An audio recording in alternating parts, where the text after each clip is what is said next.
আজ 1 জানুয়ারি 2025 সাল। আমরা এসছি কালীঘাট মন্দিরে।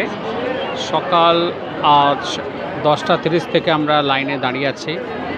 এখন প্রায় 3:25 বাজে। এখনও পর্যন্ত আমরা লাইনের অর্ধেকখানে দাঁড়িয়ে আছি। আপনারা সবাই দেখতে পাচ্ছেন এখানে সবাই কত দর্শনার্থী এবং যারা পুণ্যার্থী এসছেন পুজো দেওয়ার জন্য। সো আজকের দিনটা আমাদের কাছে সত্যি খুবই স্মরণীয় দিন হয়ে থাকবে।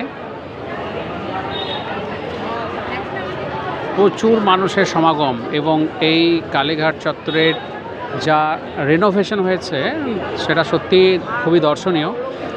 আমাদের কাছে এই স্থানটি খুবই পরিচিত, কিন্তু এখন নতুনভাবে কালীঘাট সেজে উঠেছে। আমি প্রত্যেক মানুষের যাতে কল্যাণ হয় আমি আজকে মন্দিরে দাঁড়িয়ে সবার জন্য প্রার্থনা করছি এবং নিশ্চয়ই মন্দিরে ঢুকে করব।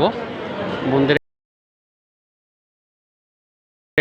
এই সত্যি একটা ধৈর্যের পরীক্ষা, কিন্তু এই ধৈর্যের পরীক্ষা আশা করি আমরা উত্তীর্ণ হব এবং এভাবেই আমাদের আগামী বছরের সবার শুভ হবে এই আশা রেখে আজকের আমরা এখানে ভিডিওটিকে শেষ করছি। ধন্যবাদ।